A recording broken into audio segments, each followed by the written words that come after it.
বসে পাকিস্তানের হয়ে গুপ্তচর বৃত্তি।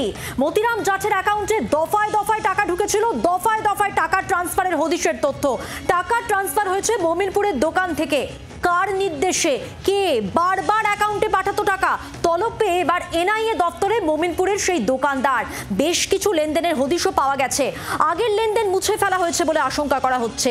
নিশ্চিত হতে বাজেয়াপ্ত 3টি ফোনের ফরেনসিক বলে সূত্রের খবর। এখনো পর্যন্ত পাকিস্তানের হয়ে গুপ্তচর বৃত্তি করত যে মতিরাম জাট, তার অ্যাকাউন্টে দফায় দফায় যে টাকা ঢুকেছে সেই টাকার উৎস কি সেটাই জানতে চাইছে এনআইএ। এবং ট্রান্সফারের হদিশের তথ্য মিলেছে, টাকা ট্রান্সফার হয়েছে মমিনপুরের দোকান থেকে। এবার কার নির্দেশে, কি উদ্দেশ্যে, কে বারবার অ্যাকাউন্টে পাঠাতো টাকা, এই সমস্ত জানার জন্য মমিনপুরের ওই দোকানদারকে তলব করা হয়েছে এনআইএর পক্ষ থেকে। বেশ কিছু লেনদেনের হদিশ পাওয়া গেছে, আর এইখান থেকেই আরো বিস্তারিত জানবো, সরাসরি কথা বলবো। আমার সঙ্গে রয়েছেন আমাদের প্রতিনিধি পিয়ালি মিত্র। পিয়ালি, সেক্ষেত্রে এই মতিরাম জাটের অ্যাকাউন্টে কি উদ্দেশ্যে, কার কাছে, কার নির্দেশে টাকা যেত, এ বিষয়ে উৎস জানার জন্য এনআইএ যে তলব করেছিল দোকানদারকে, সে বিষয়ে তোমার কাছে কি তথ্য রয়েছে?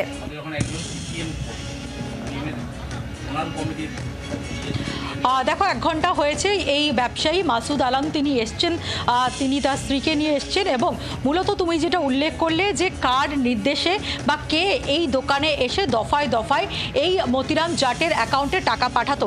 এর আগে তুমি জানো শনিবার দিন যখন তার দোকানে রেড করা হয় সেই সময় তারা বেশ কিছু আর্থিক ট্রানজাকশনের হিস্ট্রি পেয়েছিলেন। প্রথমবার তাদের কাছে যে সন্ধান মিলেছিল একটা 5,000 টাকার ট্রানজাকশন হয়েছিল। পরবর্তী সময় দেখা যায় 22,000 টাকা, 13,000 টাকা, 15,000 টাকা, এইরকম বেশ কয়েক দফাতে টাকা পাঠানো হয়েছে।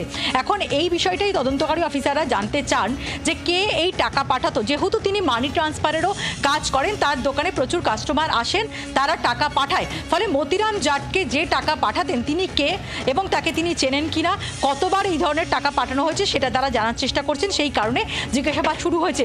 দ্বিতীয় যে বিষয়টা তারা মনে করছেন যে তুমি জানো যে শনিবার দিনকে তার দোকান থেকে 3টে মোবাইল ফোন, একটা ল্যাপটপও বাজেয়াপ্ত করা হয়েছিল। তদন্তকারী অফিসাররা বলছেন যেটা যে 4টে ট্রানজাকশনের হিস্ট্রি তারা পেয়েছেন, কিন্তু আরও একাধিকবার ট্রানজাকশন হয়েছে বলে তারা অনুমান করছেন। সেই জায়গা থেকে সেটা মুছে ফেলা হয়ে থাকতে পারে বা সেই মোবাইলগুলো ফরম্যাট করা হয়ে থাকতে পারে। সেই কারণেই যে 3টে মোবাইল ফোন বাজেয়াপ্ত করা হয়েছিল সেই মোবাইল ফোনগুলো ফরেনসিক পরীক্ষা করানো হবে, কারণ থার্ড পার্টি একটি অ্যাপের মাধ্যমে এই টাকাগুলো পাঠানো হতো। তার যে মেসেজেসগুলো আসতো টাকা যাবার পর সেগুলো কিন্তু মেলেনি। ফলে কোনো রকম মুছে ফেলা হয়েছে কিনা সেই কারণেই ফরেনসিক পরীক্ষার মাধ্যমে সেগুলো রিট্রিভ করতে চান তদন্তকারী অফিসাররা। বাংলার আওয়াজ, বাঙালির আবেগ, জি 24 ঘন্টা।